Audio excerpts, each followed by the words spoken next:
પ્રજાપિતા બ્રહ્માકુમારી ઈશ્વરીય વિશ્વવિદ્યાલય દ્વારા એક ખાસ કાર્યક્રમનું આયોજન કરવામાં આવનાર છે, જેની માહિતી આપવા માટે પ્રેસ કોન્ફરન્સ યોજવામાં આવી હતી.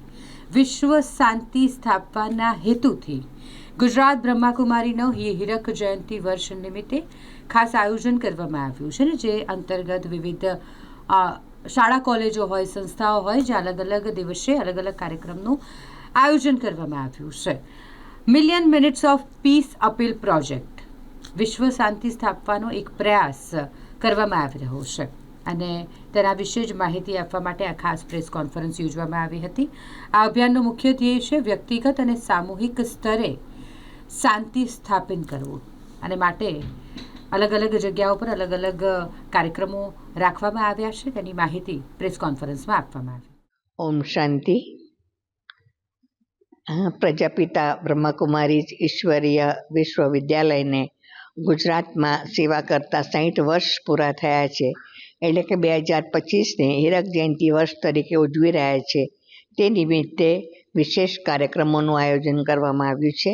એક તો billion minutes of piece appeal, જેની અંદર લોકો પાસે જઈને, જન પાસે જઈને, સ્કૂલો, સંસ્થાઓ, મોટા મોટા સંગઠનો, એમાં જઈને બધાને અપીલ કરવામાં આવે છે કે તમે 5 મિનિટ પણ, ઓછામાં ઓછી 5 મિનિટ પણ પરમાત્માની યાદની અંદર, ભગવાનની યાદની અંદર બેસો, શાંતિનો અનુભવ કરો, અને એ જ તમારું શાંતિનું દાન છે.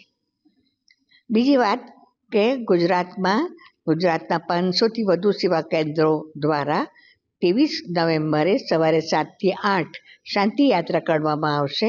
તો સેવા કેન્દ્ર પર આવનાર ભાઈ બહેનો પોતે જ શાંતિના અનુભૂતિમાં ચાલશે, મૌનમાં જ, અને એ શાંતિના વાઇબ્રેશન આખા વિશ્વની અંદર ફેલાવશે. ત્રીજી વાત કે આ જ વાતને વધુ વેગ આપવા માટે એક રથનું, શાંતિ રથનું આયોજન કરવામાં આવ્યું છે, જે ગુજરાતના ભિન્ન ભિન્ન શહેરો, ગામડાઓ, જિલ્લાઓમાં ફરે છે.